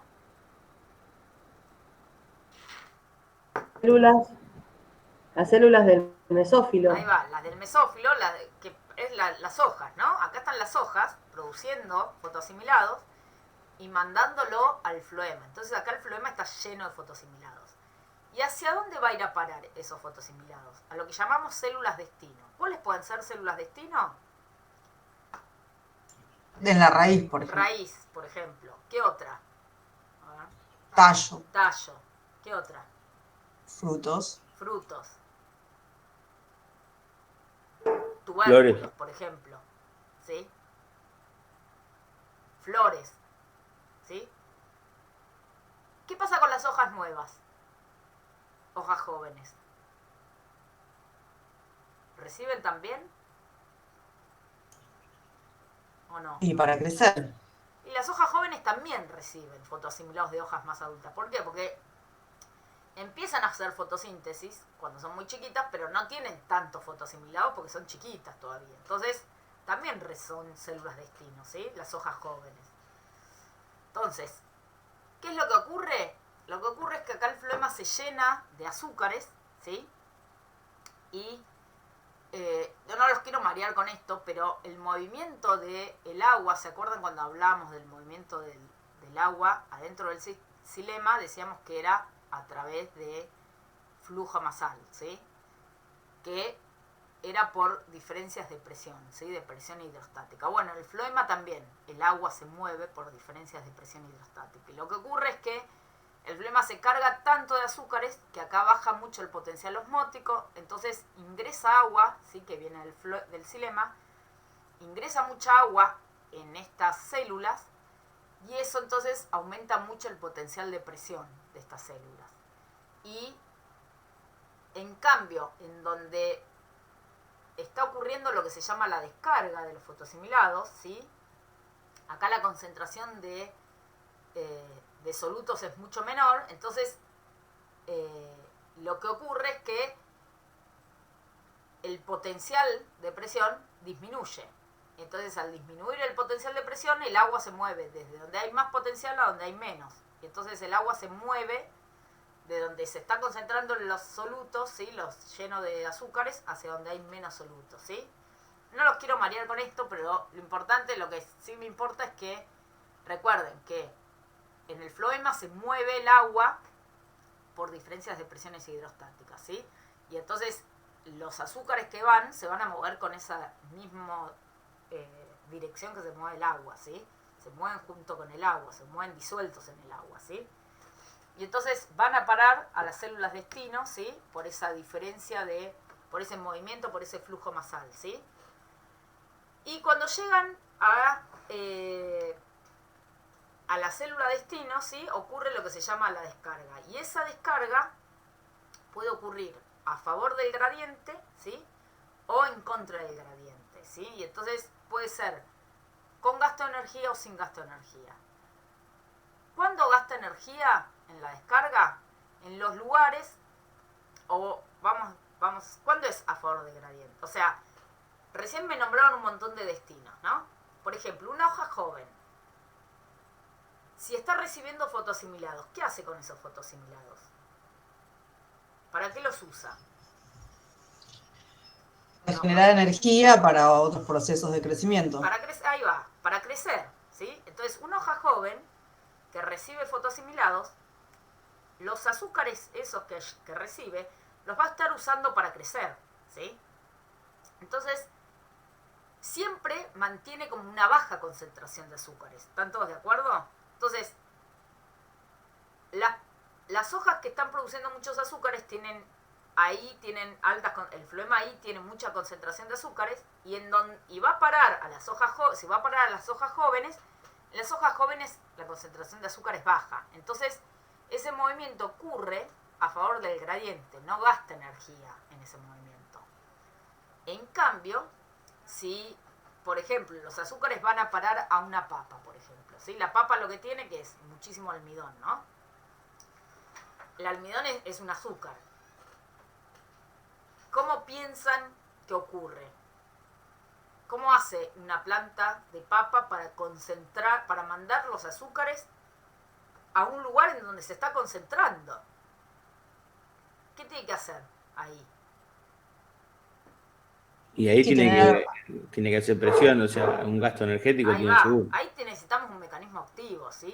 Ahí necesitamos transportadores que metan el azúcar, ¿sí? Gastando energía. Entonces, depende cuál es el destino, ¿sí? La descarga del fotoasimilado puede ser sin gasto de energía, ¿sí? O con gasto de energía. Cuando el fotoasimilado va a un lugar donde crece el tallo, hojas nuevas, las raíces, en esos lugares, en esos órganos, los fotoasimilados que llegan se utilizan en crecimiento y entonces siempre la concentración es baja, ¿sí? No se acumulan. Entonces, en esos lugares, la descarga es sin gasto de energía. En cambio, en los órganos en donde se acumulan, que pueden ser los tubérculos, o ¿qué otros se les ocurre que acumulan azúcares? Frutas. Las frutas. ¿Y qué pasa con las semillas?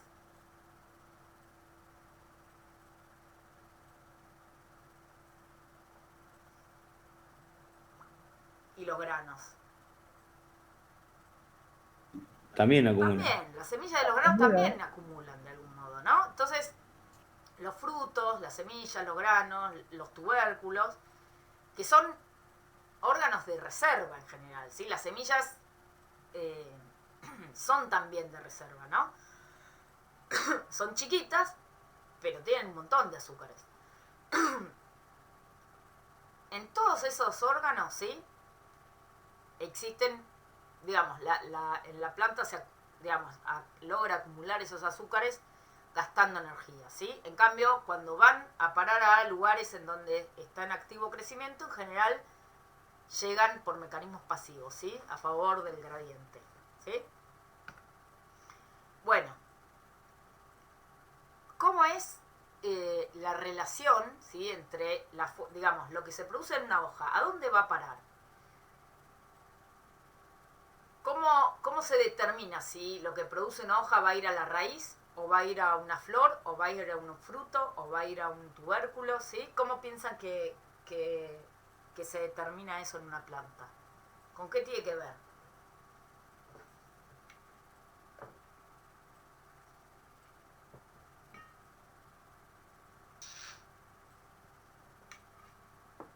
¿Tiene que ver con la maduración de la planta? O sea, con la etapa en la que esté, si reproductiva, vegetativa. ¿Tiene que ver con eso? Tiene que ver con el estado ontogénico, ¿sí? Por supuesto, o sea, si una planta que no floreció, bueno, no va a enviar nada a las flores. Cuando florece, las flores pasan a ser, por ejemplo, un destino importante de fotoasimilado. Y después, cuando empieza a fructificar, digamos, cuando empieza a formarse el fruto, ahora el fruto pasa a ser un destino importante, ¿sí? Y si tiene tubérculos, cuando empieza a formar los tubérculos también empiezan a ser un destino importante. Entonces, el estado ontogénico determina bastante, ¿sí? El destino de los fotoasimilados. Pero, más allá del destino del estado ontogénico, por ejemplo, ¿cómo piensan qué pasa con los azúcares que se producen en esta hoja y qué pasa con los que se producen en esta hoja? Se reparten, los que se producen acá, por ejemplo, se reparten por igual a las flores, a las papas, o habrá alguna preferencia. ¿Qué piensan? Y yo supongo que van a los destinos más cercanos. Ahí va. La posición, ¿sí? de la fuente de la hoja determina un poco la relación entre la fuente y el destino, ¿sí? Entonces, en general, los fotosemilados que se producen en las hojas de más abajo, por ejemplo, van a parar en su gran mayoría, ¿sí? En este ejemplo, por ejemplo, a los tubérculos, y probablemente a las flores les llegue poco de esta hoja, ¿sí? Y a las flores estas le esté llegando mucho más de esta otra hoja, ¿sí? Que de esta otra hoja, ¿se entiende? Entonces, la posición, ¿sí?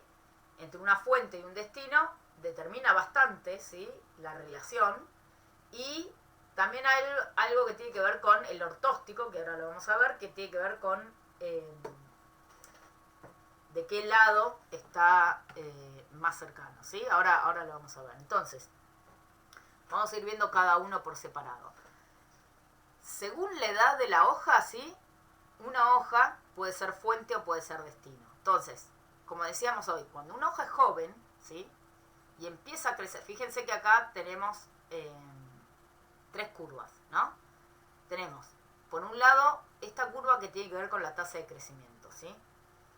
Y acá lo tenemos en función del tamaño de la hoja. Cuando la hoja tiene, por ejemplo, un 10% del máximo que va a tener, ¿sí? la tasa de crecimiento, fíjense que es baja, ¿sí? A medida que va creciendo la hoja, va aumentando la tasa de crecimiento, ¿sí? La tasa de crecimiento tiene que ver con la velocidad con la que crece, ¿sí? Y después va bajando la velocidad, ¿sí?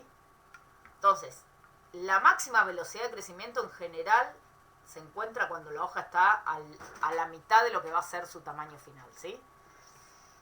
¿Qué es lo que ocurre? Cuando la hoja es muy chica, ¿sí? Fíjense que acá lo que se ve es cuánto importa y cuánto exporta después de fotoasimilado. Fíjense que cuando la hoja es chica, ¿sí?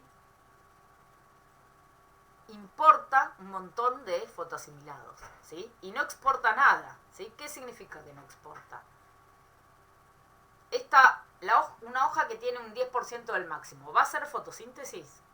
¿Está haciendo fotosíntesis? ¿Una hoja chiquita? Un poco. Sí, un poco va a ser. Pero ¿qué pasa con esos productos de fotosíntesis?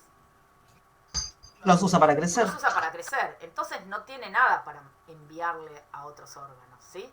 Cuando la hoja es chica, recibe fotoasimilados de otras hojas y además produce fotosíntesis y la suma de esos fotoasimilados, de los que está produciendo por fotosíntesis y de los que importa, los usa para crecer, ¿sí? Entonces no le sobra nada. Entonces cuando la hoja es joven, ¿sí? Es un destino de fotoasimilados, ¿sí? Importa, por más que esté ya haciendo fotosíntesis, de todos modos está importando también, ¿sí? Llega un momento en donde más o menos la importación empieza a disminuir, ¿sí?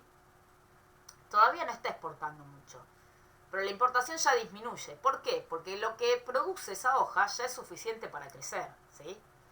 Ya empieza a fotosintetizar y con eso que está haciendo de fotosíntesis le está alcanzando para crecer, ¿sí? Fíjense que acá crece un montón, tiene una alta tasa de crecimiento, pero la importación empieza a bajar y todavía no está exportando, ¿sí? Casi. A medida que sigue creciendo, ¿sí? Ya la importación se va a cero, ¿sí? Y la exportación empieza a aumentar, ¿sí? Entonces acá ya podemos decir que la hoja está produciendo suficientes fotoasimilados para crecer y además le sobra para exportar, ¿se entiende? Más o menos como es. Hay una etapa en donde un poco se solapa lo que importa con lo que exporta, y eso tiene que ver un poco con que no toda la hoja es homogénea, ¿no? Probablemente las hojas van creciendo hacia afuera, ¿no? Entonces, todo lo que es el borde de la hoja en general son células más viejas. Entonces, las células más viejas o más adultas, digamos, probablemente ya empiecen a exportar, ¿sí? Porque ya producen mucho más fotoasimilados, y las hojas capaz más jóvenes todavía están importando, ¿sí? Entonces hay un solapamiento entre lo que exportan e importan en un momento. Pero lo importante es que, en términos generales, uno puede decir que cuando la hoja es joven es un destino de fotoasimilados, ¿sí? Importa fotoasimilados, le llegan azúcares de otras hojas, y a partir de que ya llegó al tamaño, a la mitad de lo que va a ser el tamaño máximo, ya deja de importar y empieza a ser exportadora, ¿sí? ¿Se entiende?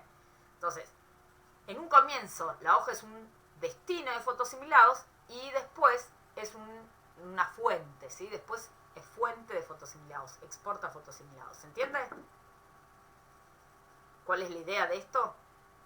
Según la edad que tiene la hoja, puede ser fuente o puede ser destino, ¿sí? Si la hoja es joven, ¿qué es? ¿Fuente o destino? Destino. Destino de fotoasimilados. Cuando la hoja es adulta, es Fuente. fuente, ¿sí? Y eso ocurre siempre, ¿sí? Una hoja joven va a ser destino y una hoja adulta va a ser fuente, ¿sí?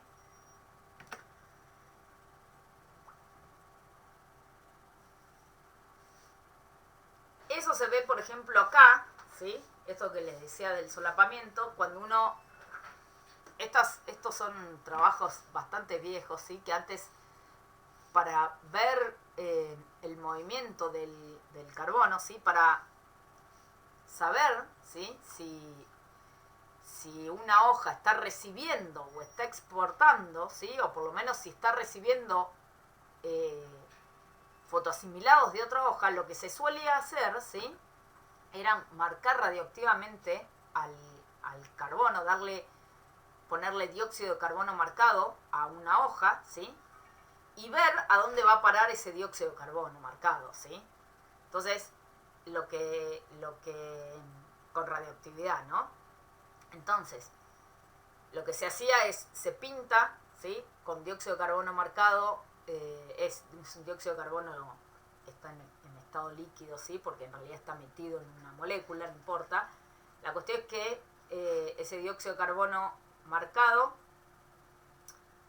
en una hoja adulta, ¿sí?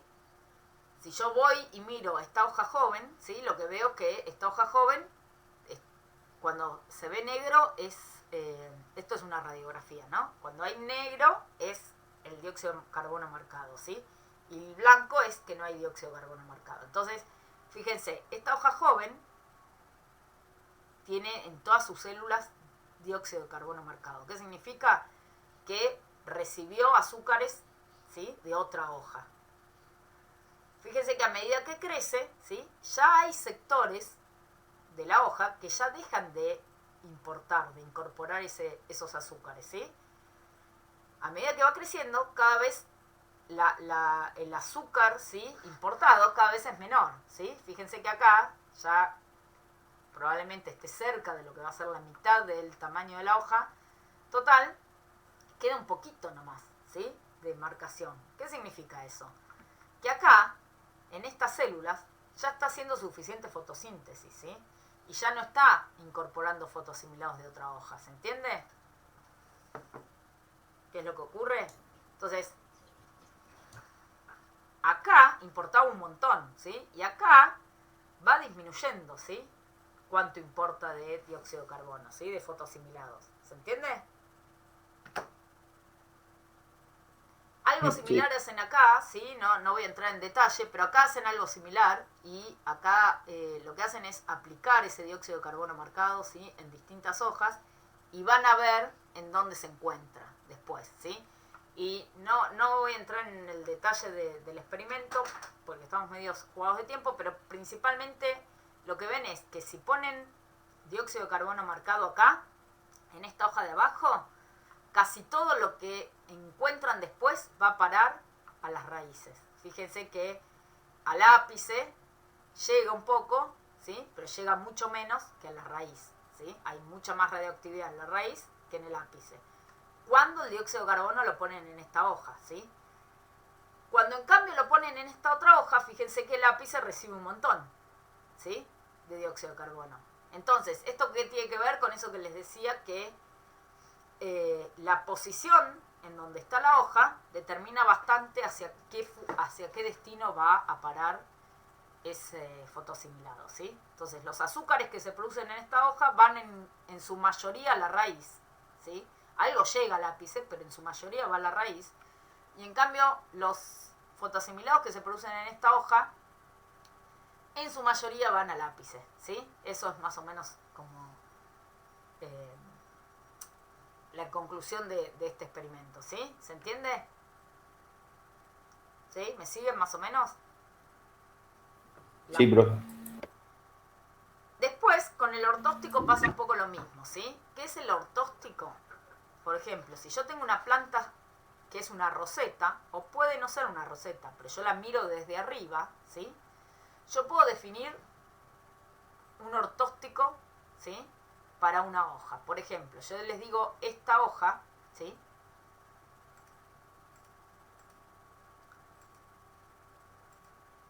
Si yo quiero mirar esta hoja, el ortóstico es como agarrar y decir, bueno, te clavo una línea así paralela que quede ahí perpendicular, digamos, a esta hoja, ¿no? Y entonces, ¿qué es lo que digo? Todas estas hojas que están de este lado están en el mismo ortóstico que esta hoja. Y estas hojas quedaron en el ortóstico opuesto, ¿se entiende? ¿Qué es lo que es el ortóstico? Es como una división, ¿sí? Imaginaria que uno puede hacer que divide a la planta en dos, ¿sí? Esto no tiene que ver con posición. Una roseta, por ejemplo, uno no tiene distintas alturas, ¿sí? Pero sí tenemos esto, distinto ortóstico. Entonces, ¿qué es lo que se ve? Que si yo pongo, ¿sí?, el dióxido marcado en esta hoja, ¿sí?, va a ir los fotoasimilados de estas hojas van a ir a parar a las hojas jóvenes que están del mismo ortóstico, ¿se ve? Las hojas jóvenes que están... Esta hoja, por ejemplo, es una hoja joven. Y esta no recibe fotoasimilados de esta hoja, ¿sí? Probablemente esté recibiendo de estas hojas, ¿no? No es que no recibe fotoasimilados. Pero recibe fotoasimilados de las hojas que están de su lado. ¿Se entiende? Los fotoasimilados de esta hoja van a las hojas jóvenes que están de su lado, ¿sí? De su mismo ortóstico. ¿Se entiende eso? Sí, sí. ¿Sí? Ahora, fíjense que si yo ahora agarro y elimino estas hojas, ¿sí? Yo corto en esta planta estas hojas, fíjense que es lo que se hace acá, ¿sí? Esto también. Cortan todas estas plantas, estas hojas que eran la fuente de estas hojitas. Fíjense que ahora le llegan fotoasimilados a estas hojas, ¿sí? ¿Por qué? Porque bueno, estas hojas jóvenes, ¿sí?, son un destino fuerte, ¿sí? Hay algo que se llama como una especie de competencia, ¿sí?, por los destinos, ¿sí? Los destinos compiten entre sí por los fotoasimilados. Entonces, si una hoja joven tiene hojas, ¿sí?, fuentes cercanas, bueno, le va a estar llegando fotoasimilado de esa fuente. Ahora, si yo remuevo todas esas fuentes, estas hojas empiezan a ser un destino importante, ¿sí? Y esta hoja, que capaz era un poquito más grandecita, bueno, que acá estaba recibiendo bastante fotoasimilados, ahora va a dejar de recibir fotoasimilados estas dos hojas, ¿sí? ¿Por qué? Porque estas son más jóvenes y están necesitando más, ¿sí? Y como ya no tienen estas fuentes, bueno, de esta hoja fuente va a ir a parar a las más jóvenes, ¿sí? Independientemente del ortóstico, ¿se entiende? Entonces, Sí, sí. si está la planta entera, es como que las hojas fuentes, ¿sí?, van a mandar a los destinos que están dentro de su mismo ortóstico. Cuando elimino las otras fuentes, bueno, ahí se reparte, ¿sí? Ahí no queda otra que repartir lo que hay, ¿sí? Y algo similar, si lo pensamos, pasa, por ejemplo, en una planta que produce frutos, ¿sí? Si yo tengo una planta que tiene, qué sé yo, naranjas, ¿no? Una planta de naranjas. Si yo le dejo todas las flores, ¿sí?, capaz tiene 100 naranjas, ¿sí? Me da 100 naranjas. Ahora, si yo le saco, raleo flores, ¿sí?, y le raleo la mitad y me da 50 naranjas, ¿cuál es la diferencia entre esas 100 naranjas y esas 50 naranjas? Probablemente. Y probablemente tenga 50 naranjas más grandes. Ahí va, ¿sí? La que le dejo 50 va a tener 50 naranjas más grandes, ¿sí?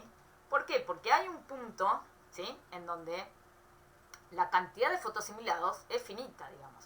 Y entonces, si la planta produce una X cantidad de fotoasimilados, no es lo mismo si lo tiene que repartir en 100 frutos que si lo tiene que repartir en 50, ¿sí?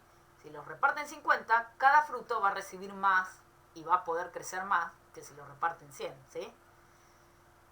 Entonces, capaz el peso total termina siendo más o menos parecido, pero unas son 100 naranjas chicas y otras son 50 más grandes, ¿sí? ¿Se entiende?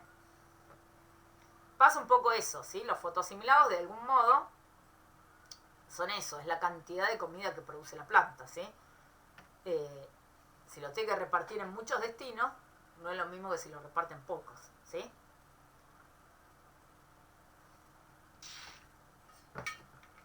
La importancia de los destinos, ¿sí?, va cambiando con la edad de la planta, ¿sí? Al principio, ¿sí?, cuando una planta, por ejemplo, florece, las flores pueden ser destinos importantes, ¿sí?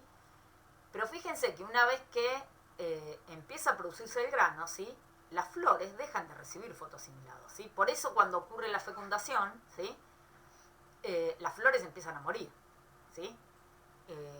En general, los que producen flores, ¿sí? A los que les interesa tener plantas que tengan flores durante más tiempo o tienen flores de corte, ¿sí? En general, muchas veces usan plantas que son infértiles, ¿sí? ¿Para qué?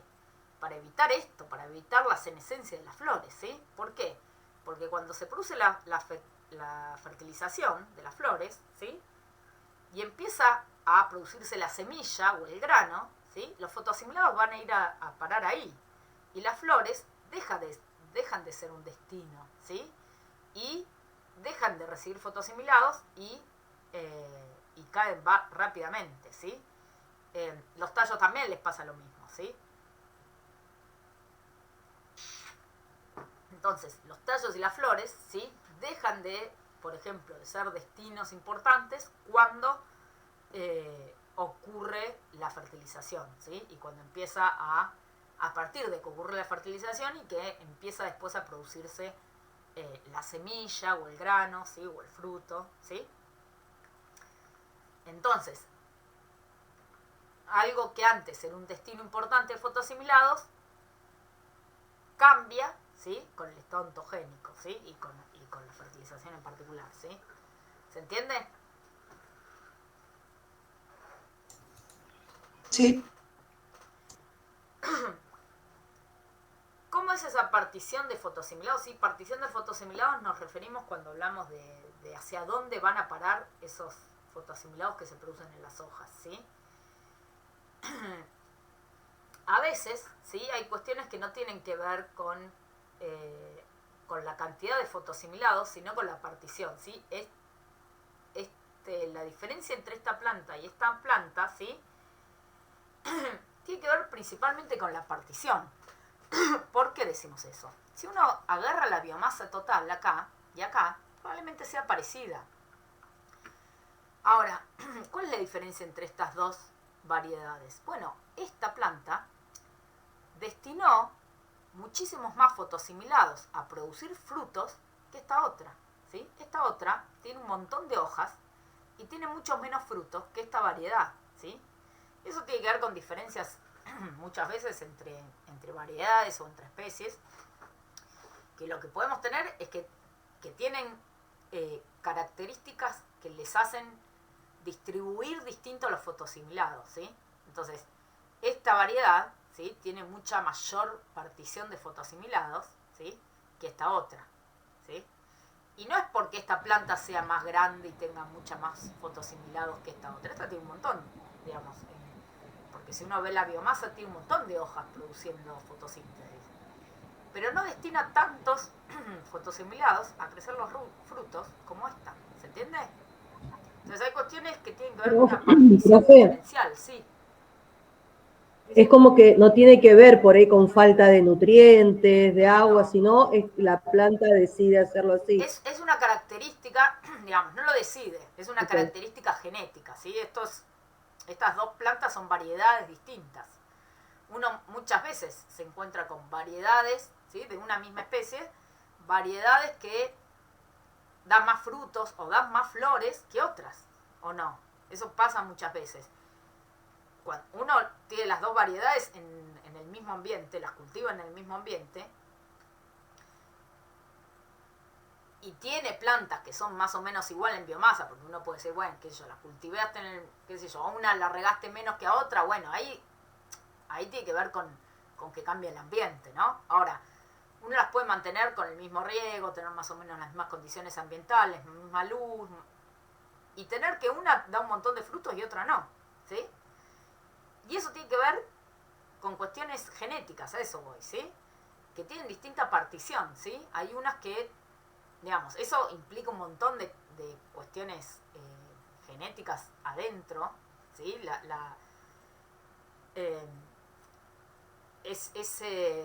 Enviar esos fotoasimilados hacia los frutos, ¿sí? Tiene todo un mecanismo interno. No es que la planta dice, uy, voy a producir más frutos. No, pasa por mecanismo esto, ¿sí? Acuérdense, nunca pensamos en las plantas que toman decisiones, ¿sí? Sino que hay mecanismos que por los cuales ocurren ciertas cosas. Bueno, el ambiente muchas veces determina esta partición diferencial, ¿sí? Pero a veces hay cuestiones que son genéticas, ¿sí? Y que esta partición diferencial se encuentra por cuestiones genéticas y no solo por el ambiente, ¿sí? Hay cuestiones del ambiente y hay cuestiones que son genéticas, ¿sí? ¿Se entiende un poco la idea? Y uno puede tener un montón de variedades que dan más frutos y variedades que dan menos frutos, ¿sí? Inclusive cultivadas en el mismo ambiente, ¿sí? Sí.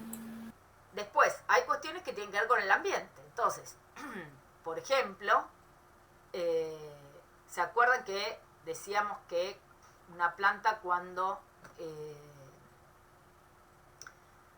tenía buena disponibilidad de agua y buena disponibilidad de nutrientes, en general aumentaba mucho más la biomasa aérea que la biomasa radical, ¿no? ¿Se acuerdan eso? Que en cambio una planta con poca disponibilidad de agua, por ejemplo, lo que hacía en general era como destinar recursos más parejos, ¿sí? Que daba mucho más pareja la biomasa radical con respecto a la aérea, ¿sí? Acá esta tiene eso que hablamos del tallo raíz, ¿sí? Esto probablemente tenga 2 o 3 veces más de tallo, o lo que se llama tallo, pero que es toda la parte aérea, que de la parte radical, ¿sí? En biomasa, en peso. Y esto, en cambio, probablemente sea parecido, el peso de la raíz, parecido al peso de aéreo, ¿no? Entonces, esto es la relación tallo-raíz, esto es cercano a 1, y esto probablemente sea 2 o 3, ¿sí? Veces más que esto. O sea, la relación tallo-raíz da 3, por ejemplo, acá, y acá da 1, ¿sí? Eso tenía que ver con cuestiones ambientales, ¿sí? Como por ejemplo la sequía. La sequía producía este tipo de partición, ¿sí? Los fotoasimilados que produce esta planta, ¿sí? Una planta que está con un estrés hídrico, se redistribuyen más parejo, ¿sí? Que una planta que tiene buena disponibilidad de agua. Una planta con buena disponibilidad de agua redistribuye los fotoasimilados mucho más, en proporción mucho más a la parte aérea que a la parte radical. Con el nitrógeno pasaba lo mismo. Si tenía altos contenidos de nitrógeno en el suelo, también se producía mayor redistribución de fotoasimilados a la parte aérea, ¿sí? ¿Se acuerdan de eso? Eso lo habíamos visto cuando vimos agua y cuando vimos nutrientes, ¿sí? Si tiene más nitrógeno, aumenta más la parte aérea. Si tiene más agua disponible, también aumenta más la parte aérea, ¿sí? Y entonces eso también genera una partición diferencial de fotoasimilados. Cuando la planta crece con poco nitrógeno, ¿sí? No envía tantos fotoasimilados a la parte aérea, ¿sí? Los distribuye más parejo entre raíz y tallo, ¿se entiende? ¿Sí? Esto tiene que ver con cuestiones más genéticas, ¿sí? De tener distinta partición porque son variedades distintas. Y esto tiene que ver con el ambiente, ¿sí? Acá no están los frutos o las flores, ¿sí? Pero por supuesto que esta va a tener muchas más flores que esta, ¿sí? ¿Se entiende esa parte? Y va a tener más frutos esta que esta, ¿sí? ¿Están todos de acuerdo? Sí, sí. Bueno. ¿Les parece que hacemos un recreíto? Sí, sí. Seguimos con la Sí, última pero parte. ¿No? ¿No les parece?